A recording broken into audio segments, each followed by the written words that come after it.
ونستغفره ونؤمن به ونتوكل عليه ونعوذ بالله من شرور أنفسنا ومن سيئات أعمالنا من يهده الله فلا مضل له ومن يضلله فلا هادي له ونشهد أن لا إله إلا الله وحده لا شريك له ونشهد أن سيدنا ومولانا محمدا عبده ورسوله أما بعد فأعوذ بالله من الشيطان الرجيم بسم الله الرحمن الرحيم إنما يخشى الله من عباده العلماء صدق الله مولانا العظيم إن الله وملائكته يصلون على النبي يا أيها الذين آمنوا صلوا عليه وسلموا تسليما درود پاک پڑھی اللہم صلی علی سیدنا و مولانا محمد وعلی آل سیدنا و مولانا محمد وبارک وسلم الصلاة والسلام علیکہ یا سیدی یا رسول اللہ وعلی آلکہ و اصحابکہ یا سیدی یا حبیب اللہ.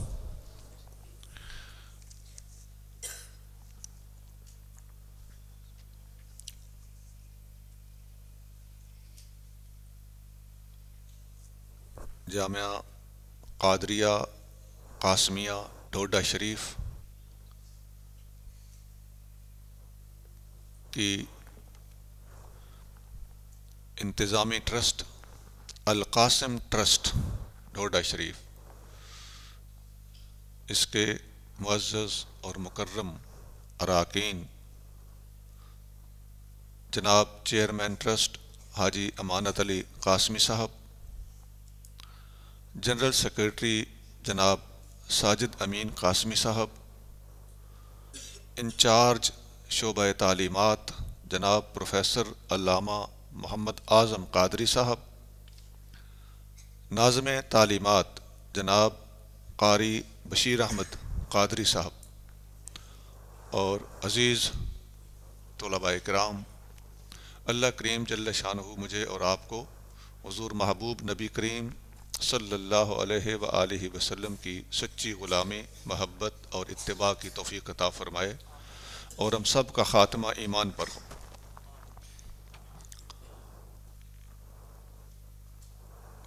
فقیر نے آپ کے سامنے قرآن پاک میں سے ایک جملہ تلاوت کرنے کی سعادت حاصل کی ہے. اللہ کریم جل شانہ فرما رہا ہے انما یخشی اللہ من عبادہ العلماء، بے شک اللہ کے بندوں میں سے وہی ڈرتے ہیں جو علماء ہیں. تو گویا علم حاصل کرنے کا اصل مقصود یہ ہے کہ بندے کے دل میں اللہ کا ڈر پیدا ہو جائے. جب ہم مدرسے کا رخ کرتے ہیں تو ہماری تعلیمی پالیسی میں یہ چیز بنیادی طور پر شامل ہونی چاہیے کہ ہمیں علم ہو کہ ہم علم حاصل کرنے کے لیے کیوں آئے ہیں، مدرسے میں داخلہ لینے کا مقصد کیا ہے. بلکہ اگر ہو سکے تو مدرسہ کے داخلہ فارم کے اندر یہ چیز درج ہو اور طالب علم کو مدرسے میں داخل ہونے سے پہلے یہ باتیں پڑھا لی جائیں تاکہ داخلہ لینے کے وقت اس کی نیت ٹھیک ہو جائے. علم حاصل کرنے کی نیت کیا ہونی چاہیے؟ حضرت موسیٰ علیہ السلام جب حضرت خضر علیہ السلام سے بچھڑنے لگے تو یہ جہاں ان کا قصہ مبارک قرآن شریف میں مذکور ہے، وہاں تفسیر بغوی میں یہ حدیث لکھی ہوئی ہے کہ حضرت موسیٰ علیہ السلام نے حضرت خضر علیہ السلام سے پوچھا اوصنی، مجھے وصیت کیجیے.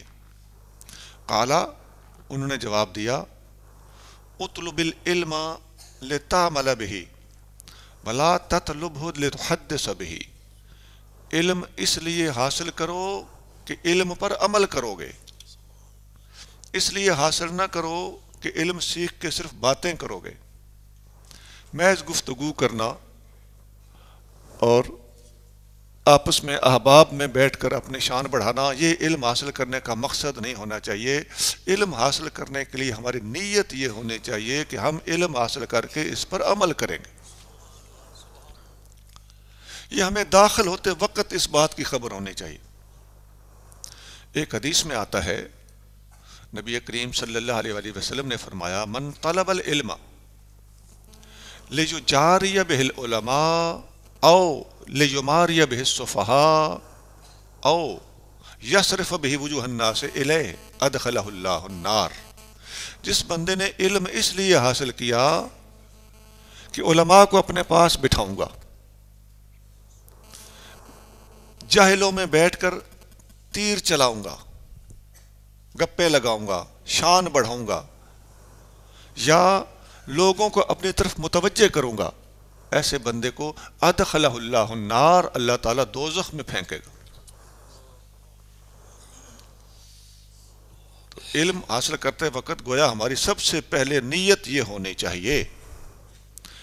ایک حدیث میں آتا ہے جامع ترمذی میں، قیامت کی علامات جس حدیث میں بیان ہوئی ہیں، کافی ساری علامات ہیں، ان میں ایک علامت یہ بھی ہے کہ تعلم لغیر الدین ہے، قیامت کے قریب دین کے علاوہ کسی اور مقصد کے لیے علم حاصل کیا جائے گا۔ تو دین حاصل کرنے کا مقصد دنیا کمانا نہیں ہونا چاہیے، بلکہ اللہ اور اللہ کے رسول صلی اللہ علیہ وآلہ وسلم کے دیے ہوئے دین کی خدمت مقصد ہونا چاہیے، اور خود باعمل بننا یہ مقصود ہونا چاہیے۔ جب ہماری داخلہ لینے کے بعد نیت درست ہوگی، پھر ہم مدرسے کے اندر قدم رکھیں گے تو نیت کی وجہ سے ہی ہر قدم کے اندر انشاءاللہ برکت ہوگی۔ پھر جب ہم علم حاصل کرتے ہیں تو خاص طور سے تقوی اور رقاق کے باب جہاں حدیثوں میں آتے ہیں، خوف خداوندی کے باب، یہ تقریباً حدیث کی ہر کتاب میں ایک باب ہوتا ہے یا کتاب ہوتی ہے، کتاب الرقاق، اللہ کے خوف کا چیپٹر۔ تو ان حدیثوں کو ذرا غور سے سنا، سمجھا اور پڑھا جائے، اور اساتذہ بھی اگر ان پر زیادہ توجہ دیں اور طلباء کو باعمل بنانے کے لیے ان حدیثوں کو زیادہ اچھی طرح سمجھائیں اور پڑھائیں، تو طالب علم کی شخصیت کے اندر بہترین انقلاب برپا ہو سکتا ہے۔ پھر جب طالب علم پاس ہونے لگے تو اس وقت بھی جس طرح ہمارے ٹیسٹ ہوتے ہیں، بے شک جو کچھ پڑھا ہے اس کے بارے میں لکھ کے ٹیسٹ لینا درست ہے، زبانی انٹرویو لینا درست ہے، زبانی سبق یاد کیے ہوئے سننا درست ہے، ان باتوں میں تو کوئی شک نہیں ہے، لیکن ایک خاص قسم کے ٹیسٹ کی بھی ضرورت ہے۔ وہ ٹیسٹ کیا ہے؟ وہ خوف خداوندی کا ٹیسٹ ہے۔ نبی کریم صلی اللہ علیہ وآلہ وسلم فرماتے ہیں، انا اعلمہم باللہ و اشدہم لہ خشیۃ، بخاری میں حدیث، میں اللہ کو سب سے زیادہ جانتا ہوں، اور چونکہ میں سب سے زیادہ جانتا ہوں لہٰذا میں سب سے زیادہ اللہ سے ڈرتا ہوں۔ جتنا کوئی اللہ کو جانے گا اتنا ہی زیادہ وہ اللہ تعالیٰ سے ڈرے گا۔ علم پڑھ کے اگر تقوی اور خوف خداوندی پیدا نہیں ہوا، اس کا مطلب ہے علم حاصل ہوا ہی نہیں۔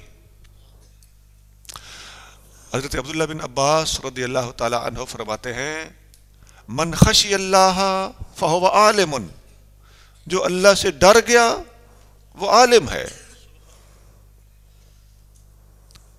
تو گویا جو اللہ سے نہیں ڈرا وہ جاہل ہے۔ کتابیں یاد کر لینا، الفاظ رٹ لینا، یہ اصل علم نہیں ہے، نہ ہی یہ علم کا مقصود ہے، بلکہ اندر انقلاب کا پیدا ہو جانا اور اللہ کا خوف، تقوی اور آخرت کی یاد کا ہر وقت قائم ہو جانا، یہ علم کا اصل مقصود ہے۔ حضرت عبداللہ بن عمر رضی اللہ تعالی عنہ فرماتے ہیں، یہ سنن دارمی میں ان کا قول ہے، آپ فرماتے ہیں، لا یکون الرجل عالما، کوئی بندہ اس وقت تک عالم نہیں ہو سکتا، حتی لا یحسد من فوقہ ولا یحقر من دونہ ولا یبتغی بعلمہ ثمنا، کوئی بندہ اس وقت تک عالم نہیں ہو سکتا جب تک وہ اپنے سے اوپر والے پہ حسد نہ چھوڑ دے، اپنے سے نیچے والے کو حقیر سمجھنا نہ چھوڑ دے، اور علم کے ذریعے دولت کمانا نہ چھوڑ دے۔ علم دولت کمانے کا ذریعہ نہیں ہونا چاہیے۔ علم کو اللہ کی رضا کی خاطر، وہ جو نیت کر کے ہم نے داخلہ لیا تھا اس مقصد کی خاطر، دین کی ترویج کی خاطر اور دین کی خدمت کی خاطر کیا جائے۔ اور عالم بند کے پاس ہوتے وقت یہ شرط ہے کہ کوئی عالم اس وقت تک عالم نہیں ہے جب تک حسد نہ چھوڑے، چھوٹوں کو حقیر سمجھنا نہ چھوڑے، اور علم کے ذریعے سے دولت کمانا نہ چھوڑے۔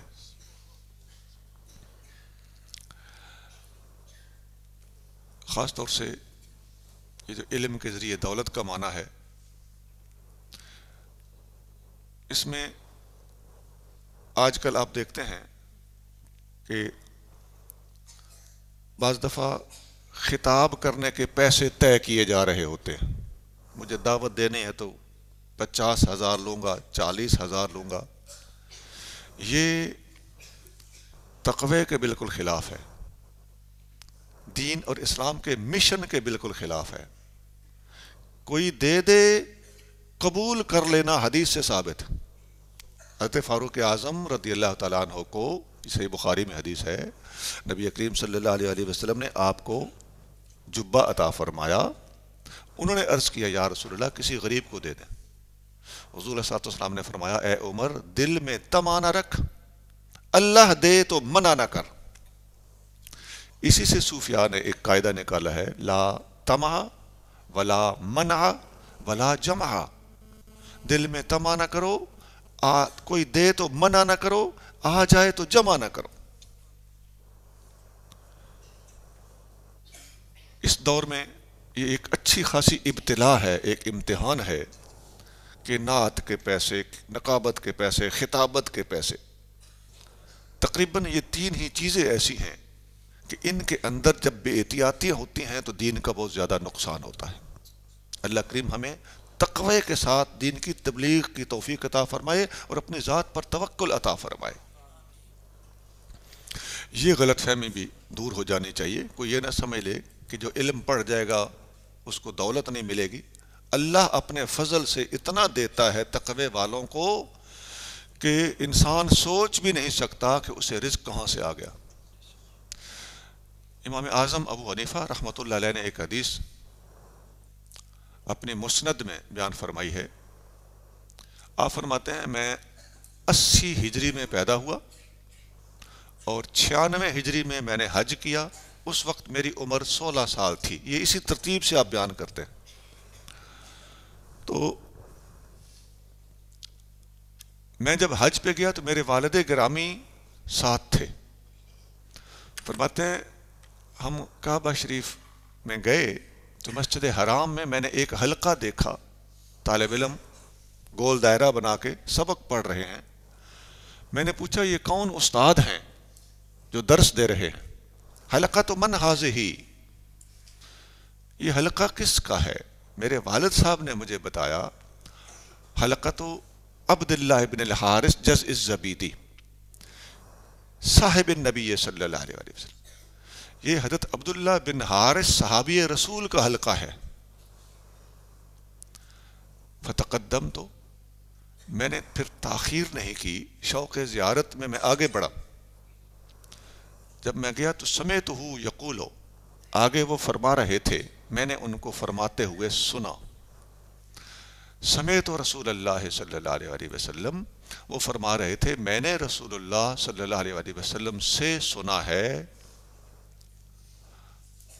آپ نے فرمایا من تفقہ فی دین اللہ، جس نے دین کی سمجھ حاصل کی، دین کا علم حاصل کیا، کفاہ اللہ مہمہ، اللہ تعالیٰ اس کے تمام مشکل کام اپنے ذمے لے لے گا۔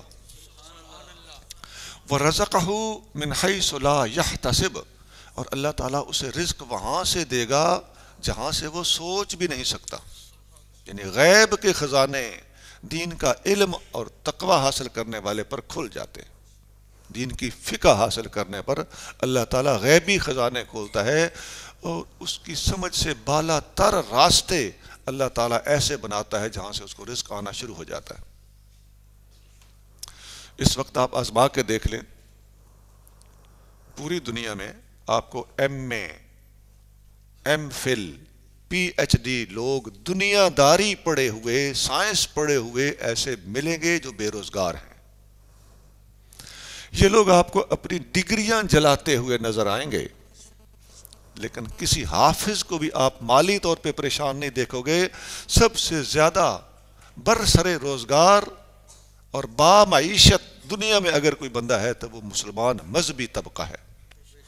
حافظ ہو, عالم ہو, خطیب ہو, کوئی بھی ہو, اللہ تعالیٰ ان کو رزق عطا فرما رہا ہے. اور نہیں تو ٹیوشن ہی صحیح, اللہ تعالیٰ انہیں رزق دیتا ہے. لہذا میں نے یہ وضاحت اس لیے کر دی ہے کہ ہم نے دل میں اس کی لالچ نہیں رکھنی. اس کا یہ مطلب نہیں کہ ہمیں بھوکا مرنا ہوگا. آزما کے دیکھ لیجئے, دنیا والے یا دنیا کی طرف راغب حضرات دین کی طرف آ کے دیکھ لیں, انشاءاللہ تعالی رزق کے دروازے کھل جائیں گے. حتیٰ کہ شادی تک کے مسائل, سب سے کم مسائل مذہبی لوگوں کو ہیں. سب سے زیادہ شادیاں اگر کرتے ہیں تو مذہبی لوگ کرتے ہیں. ان کو لوگ رشتے دیتے ہیں اللہ کی خاطر, اللہ کے رسول کی خاطر.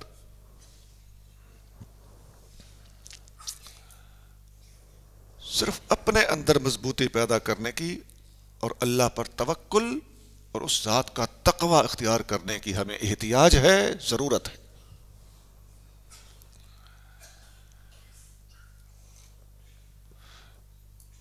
پھر جب پاس ہونے لگیں, میں نے عرض کیا نا کہ یہ تقوی اور توکل ہونا چاہیے. فیلڈ میں جا کے کام کرنے سے پہلے ہماری اچھی تیاری ہونی چاہیے کہ ہم تقوی کا پیکر بن کے مدرسے سے نکلیں.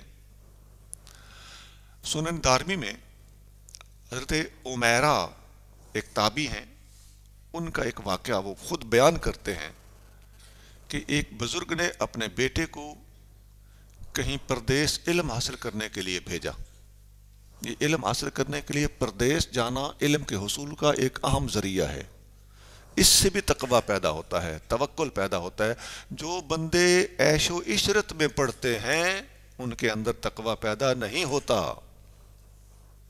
میز کرسی پہ بیٹھ کے کھا کے بھی دیکھ لو اور زمین پہ بیٹھ کے بھی کھانا کھا کے دیکھ لو, زمین پہ بیٹھ کے کھانے والے کے رزق میں بھی برکت ہوگی, شخصیت میں بھی برکت ہوگی. ڈبل بیڈ پہ سویا ہوا بھی سو کے دیکھ لے, زمین پہ سو کے بھی دیکھ لو, خوابوں میں فرق دیکھ لینا.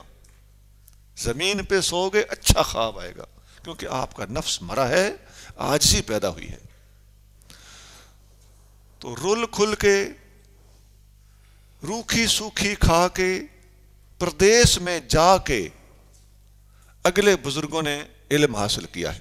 حضور غوث پاک رہتے کہاں تھے, علم حاصل کرنے چھوٹی سی عمر میں عراق پہنچے. نہ ساتھ والدہ صاحبہ ہیں نہ والد گرامی ہیں, تنے تنہا ایک بچہ ہے جو محض اللہ کے رسول کی خاطر پردیس میں چلا گیا. یہ پردیس کی برکات اپنی جگہ پہ ہوتی ہے. بچے کو بھیجا والد گرامی نے پردیس علم حاصل کرنے کے لیے. بچہ پڑھ کے آیا تو والد صاحب نے پوچھا کیا پڑھ کے آئے ہو. اس نے کچھ عبارات سنائیں. والد صاحب نے کہا یہ علم نہیں ہے, جاؤ دوبارہ پڑھ کے آؤ. وہ دوبارہ علم سیکھنے چلے گئے. کچھ عرصے کے بعد واپس آئے. والد صاحب نے پوچھا کیا پڑھ کے آئے ہو. اس نے سوچا شاید والد صاحب کچھ لکھا ہوا مانگتے ہیں, زبانیں سنائے کا کوئی فائدہ نہیں ہوا. اس نے کچھ لکھ کے بتایا. فرمایا یہ سفید کاغذ ہے اور اس پر کالی سیاہی ہے, بس میں اسے بھی علم نہیں سمجھتا, جاؤ دوبارہ پڑھ کے آؤ. طالب علم دوبارہ چلا گیا. کچھ عرصے کے بعد واپس آیا. والد صاحب نے کہا اب میں خود تمہارا ٹیسٹ لوں گا, بتاؤ اگر تم جا رہے ہو اور کوئی شخص تمہارے خلاف بولتا ہے، تمہاری مخالفت کرتا ہے، تو تم کیا کرو گے؟ اور کوئی بندہ تمہاری موافقت کرتا ہے، تمہاری تعریف کرتا ہے، تو پھر تم کیا کرو گے؟ اس نے کہا جی میں مخالف کی پرواہ نہیں کروں گا اور تعریف کرنے والے کی تعریف پر خوش نہیں ہوں گا، میں اپنے کام سے کام رکھوں گا۔ اچھا، والد صاحب نے اگلا سوال کیا، اگر تم راستے میں جا رہے ہو اور سونے کی اینٹ راستے پہ پڑی ہو تو کیا کرو گے؟ کہنے لگا میں پلٹ کے بھی نہیں دیکھوں گا اور نہایت وقار کے ساتھ اس کے پاس سے گزر جاؤں گا۔ والد صاحب نے کہا جاؤ بیٹا، اب تم عالم بن چکے ہو۔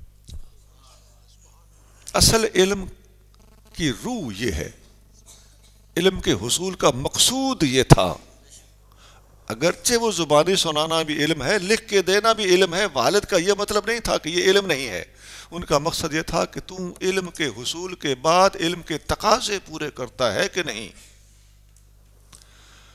آپ کی لوگ تعریف بھی کریں گے، آپ نے بڑی اچھی کتاب لکھی ہے، آپ بڑا اچھا درس دیتے ہیں، آپ بڑا اچھا خطاب کرتے ہیں، تعریفیں بھی ہوں گی، اترانا نہیں، فخر کرنا۔ آپ جب کسی کو روکیں گے یا کسی اس کی غلطی پر اسے آگاہ کریں گے، لوگ شخصی طور پر، ذاتی طور پر، تنظیمی سطح پر آپ کے خلاف ہو جائیں گے۔ گھبرانا نہیں ہے،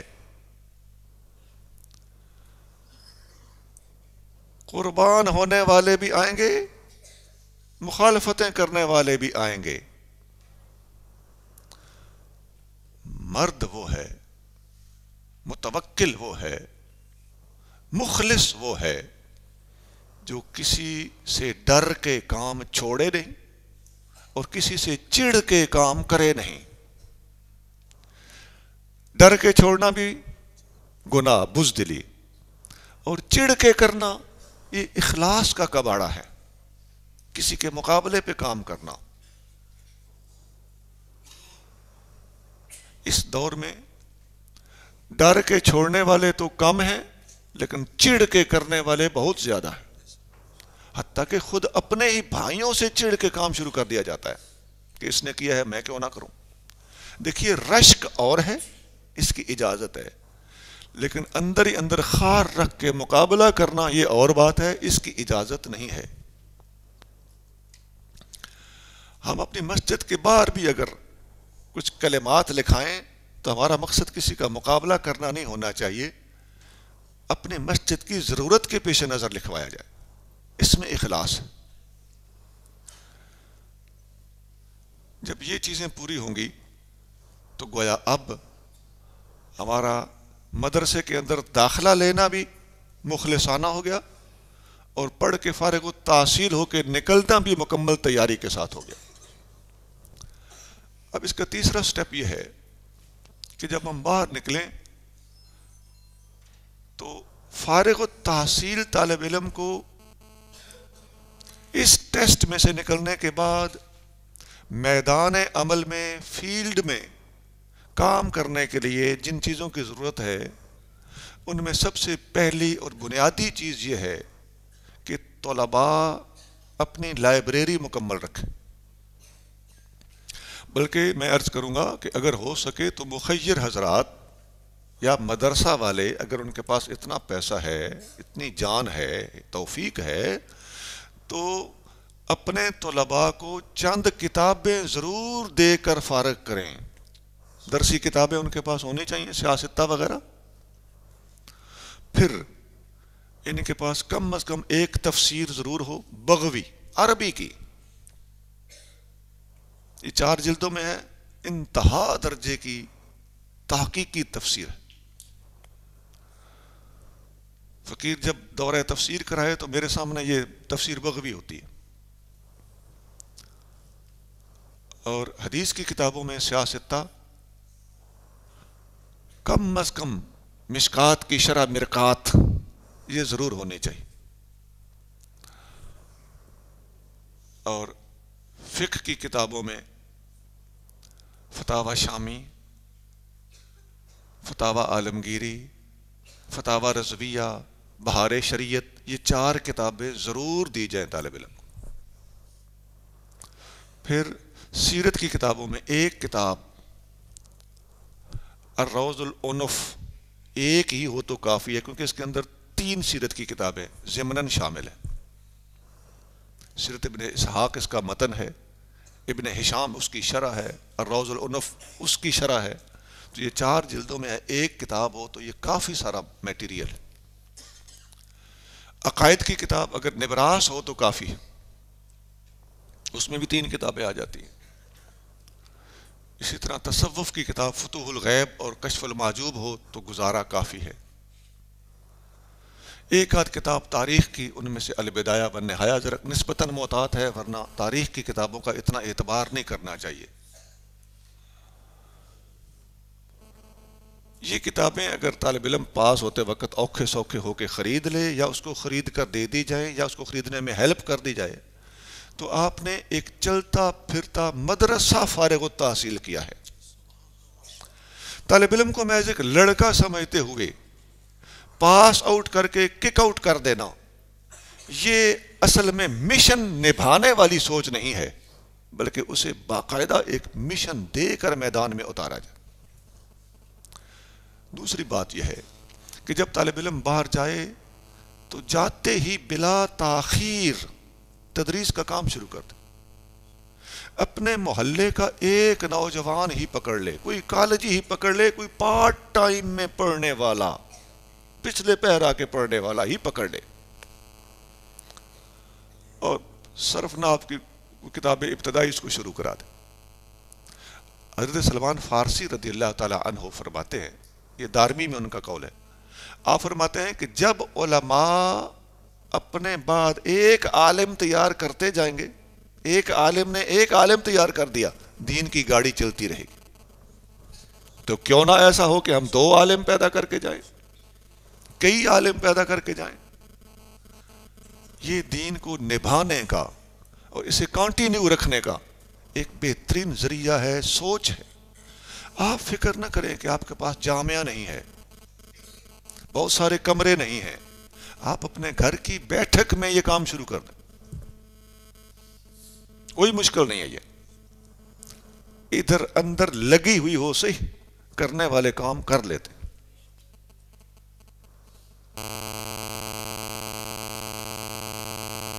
فیلڈ میں کام کرنے کے لیے یہ جو 2 باتیں میں نے بتائی ہیں کہ کتابوں کا ہونا، پھر آگے ایک طالب علم کم از کم زندگی میں پیدا کر کے جانا۔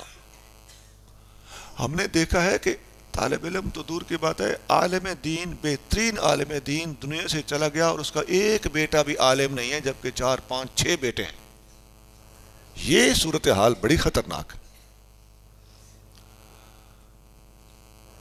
فیلڈ میں کام کرنے کا ایک اور ضروری جو گزارش ہے وہ یہ ہے کہ آپ زندگی بھر بیٹا کبھی بھی اجماع کے خلاف اور جمہور کے خلاف کوئی عقیدہ نہ پھیلانا۔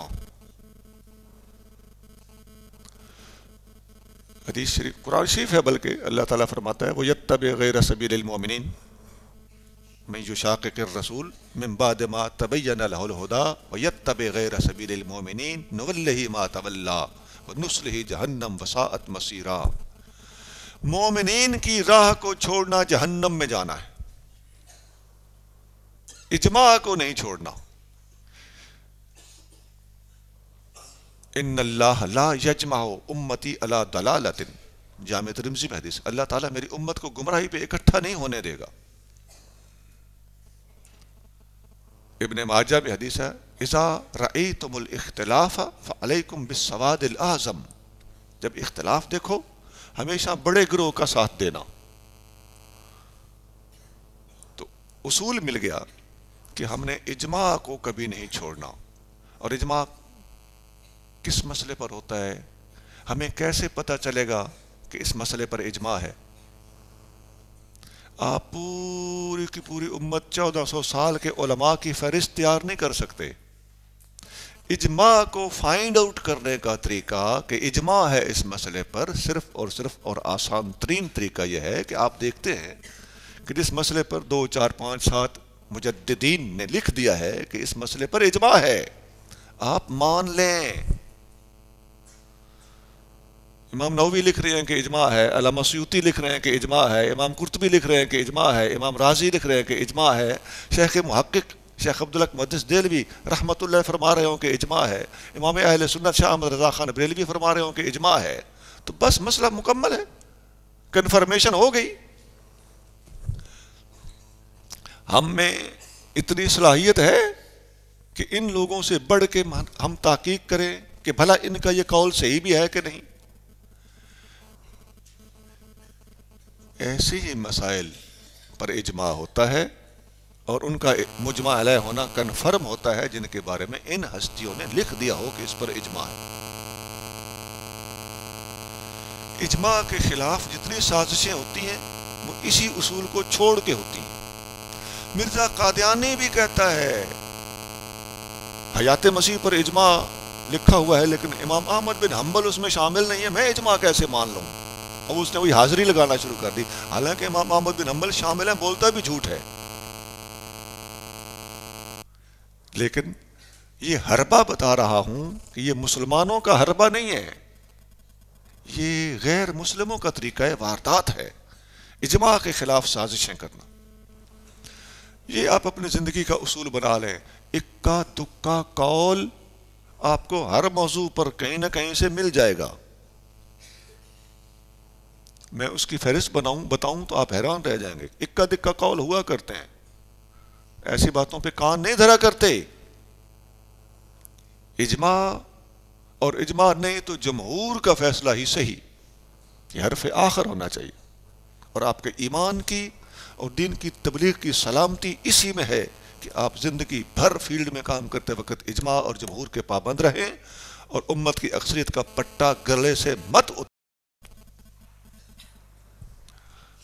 اکثر ایسے لوگ مغرور اور متکبر ہوتے ہیں جو اجماع اور جمہور کے خلاف تحقیقات شروع کر دیتے ہیں۔ اب تک ہو گئیں یہ 3 باتیں۔ داخلہ لیتے وقت کیا کرنا ہے، پاس ہوتے وقت کیا تیاری کر کے اور کس خوف خدا کے ساتھ پاس ہونا ہے، اور فیلڈ میں جا کے کام کرتے وقت کیا کیا احتیاطیں کرنی ہیں اور کیا کیا اقدامات اٹھانے۔ فیلڈ میں کام کرنے کے حوالے سے میں دہرا دوں، اپنے لائبریری لے کے نکلیں، جاتے ہی خواہ ایک طالب علم ملے تدریس شروع کر دیں، آپ کے علم کو زنگ نہیں لگے گا، اور ساری زندگی اجماع اور جمہور کی پابندی کریں۔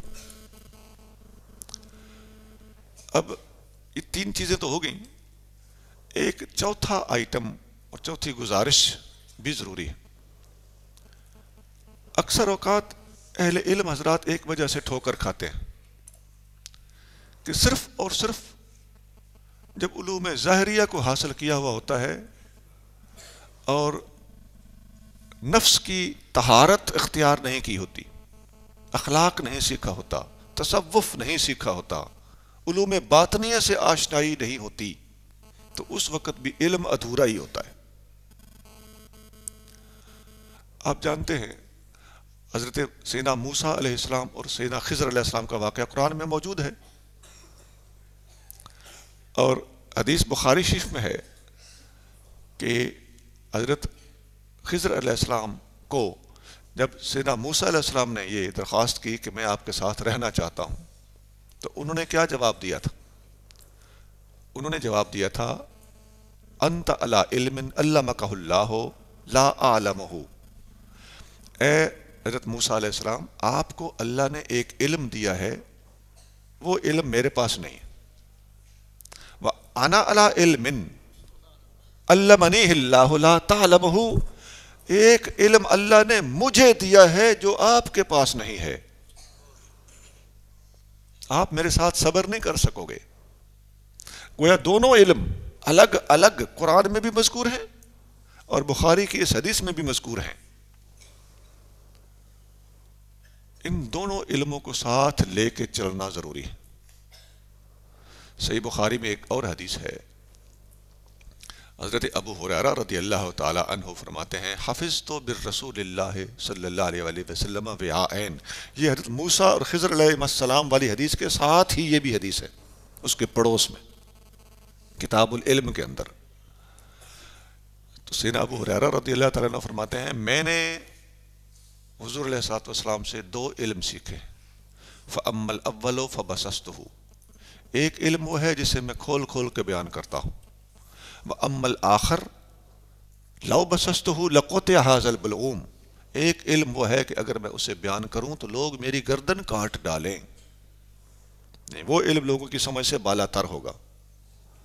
اس حدیث میں اول تو قرآن میں، پھر بخاری کی اس پہلی والی حدیث میں، اور پھر حضرت ابو ہریرہ رضی اللہ تعالیٰ عنہ والی اس حدیث میں ان باتوں کی تصریح ملتی ہے کہ علم واقعی دو قسم کا ہے۔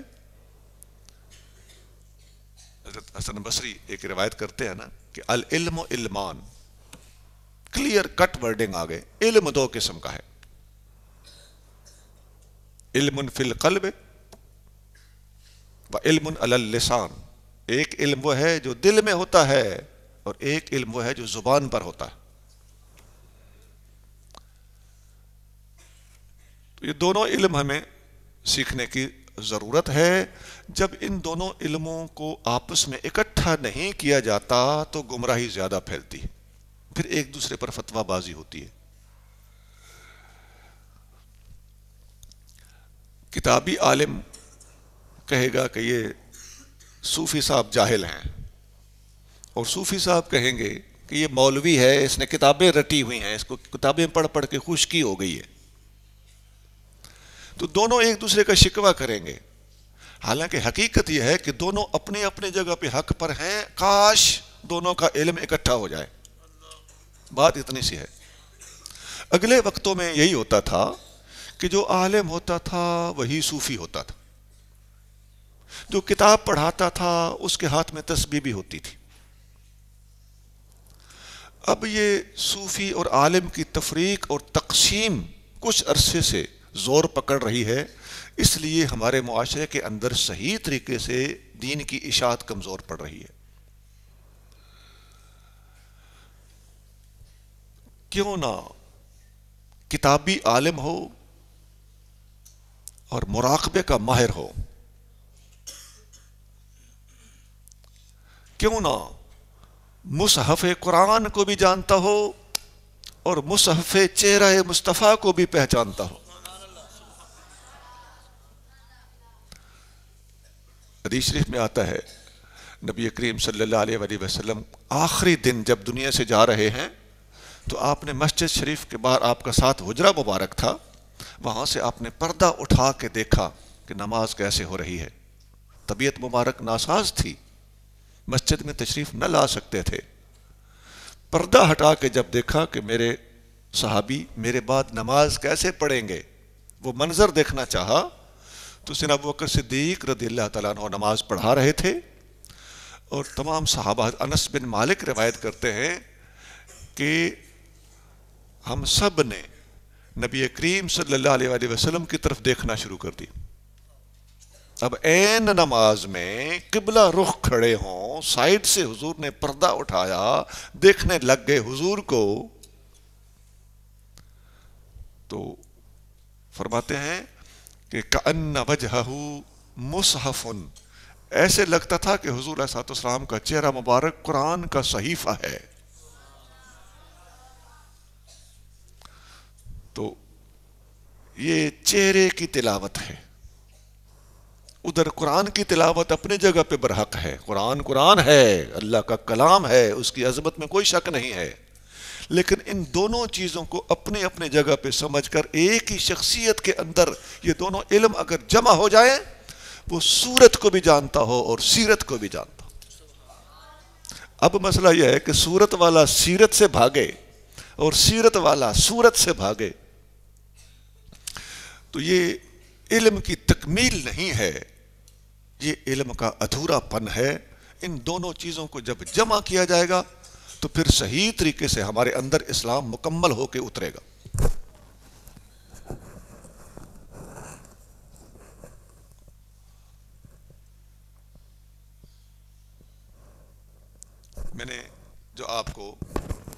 فارغ ہوتے وقت کتابیں بتائی ہیں، ان میں آپ نے دیکھا ہوگا میں نے جہاں قرآن حدیث بتایا ہے، اگرچہ قرآن حدیث کے اندر ہی تصوف بھی موجود ہے، لیکن تصوف کی میں نے 2 کتابیں الگ تجویز کی ہیں، کشف المعجوب اور فتوح الغیب۔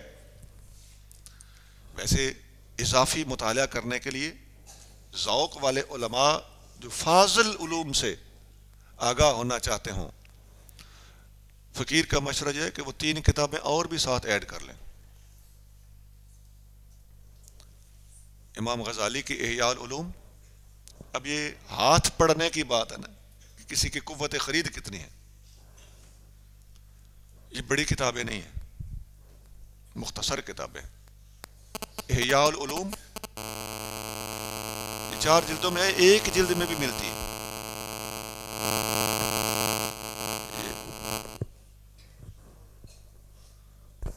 احیاء العلوم مکتوبات امام ربانی مجدد الفسانی رحمۃ اللہ کے مکتوبات شریف، بڑی بلند پایا کتاب ہے۔ اور نمبر 3 مثنوی مانوی مولانا روم، یہ اگر ساتھ رکھ لی جائیں، ان میں شریعت بھی ہے، طریقت بھی ہے، علم ظاہر بھی ہے، علم باطن بھی ہے، اور بڑی زبردست اور محتاط کتابیں۔ بالآخر میں امام مالک رحمۃ اللہ علیہ کا ایک قول عرض کر دیتا ہوں۔ امام مالک کا قول بڑا معروف ہے علماء میں اور طلباء میں بھی، بہت ساری کتابوں میں یہ قول موجود ہے۔ مرقات میں ملا علی قاری نے بھی نقل کیا ہے، الانوار القدسیہ میں امام شورانی نے بھی نقل کیا ہے، متعدد دوسری کتابوں میں بھی موجود ہے۔ آپ فرماتے ہیں من تفقہ ولم یتصوف فقد تنفق، جس نے دین کی فقہ کا علم پڑھا اور تصوف نہیں سیکھا، ایسا بندہ، اس میں منافقت کے جراثیم ہوں گے۔ ومن تصوف ولم یتفقہ، اور جس نے تصوف سیکھا اور علوم ظاہریہ اور فقہی علم حاصل نہیں کیا، فقط تزندقہ، ایسے بندے میں تزندقہ زندیق ہونے کے جراثیم ہوں گے۔ صرف ظاہری علم ہو باطنی نہ ہو تو منافقت، اور علم باطن ہو اور ظاہری نہ ہو تو زندقہ، یہ زندقہ منافقت سے بھی خطرناک ہے۔ ومن جمع بینہما فقد تحقق، اور جس نے علم ظاہر اور علم باطن کو جمع کیا، علوم کو بیک وقت حاصل کیا، فقد تحقق، وہ محقق بن گیا، اس کے پاس دین کی صحیح تصویر پہنچ گئی، اصل عالم دین بن گیا۔ اس دور میں ہم اچھی طرح اس بات کو نوٹ کر رہے ہیں، گھوم پھر کے دیکھتے ہیں، افراد سے ملاقاتیں کر کے محسوس کرتے ہیں کہ کہیں ایک چیز کی کمی ہے، کہیں دوسری چیز کی کمی ہے۔ ان دونوں چیزوں کو اکٹھا کرنے کی اللہ مجھے اور آپ کو، خصوصاً اس جامعہ کے، یہ ایک آستان پاک کا جامعہ ہے، یہاں یہ دونوں چیزیں جمع ہونی چاہیے۔ پھر نکلے فیلڈ میں، پھر جائیں میدان میں، آپ کتاب کے بھی ماہر ہوں، مراقبے کے بھی دھنی ہوں، پھر پتہ چلے گا۔ آپ سیرت پر بھی عبور رکھتے ہوں، صورت کو بھی پہچانتے ہوں۔ اللہ کریم جل شانہ ان گزارشات کو سمجھ کر عمل پیرا ہونے کی توفیق عطا فرمائے، اور اس جامعہ کو اللہ کریم جل شانہ ترقی عطا فرمائے۔ وآخر دعوانا ان الحمدللہ رب العالمین۔ مجھے 40 منٹ بتائے گئے تھے، ایگزیکٹ 40 منٹ پہ میں نے ختم کر دیا۔ اللہم صلی علی سیدنا و مولانا محمد وعلی آل سیدنا و مولانا محمد مبارک وسلم۔ اللہم انفعنا بما علمتنا وعلمنا ما ینفعنا وزدنا علما۔ اللہم یسر لنا امورنا مع الراحة لقلوبنا وابداننا والعافیة فی دیننا ودنیانا، وکن رفیقنا فی سفرنا وخلیفة فی اہلنا ومالنا، واتمس علی وجوہ آدائنا، وصلی اللہ تعالی علی حبیبہ الکریم سیدنا و مولانا محمد وعلی آلہ و اصحابہ اجمعین برحمتک یا رب۔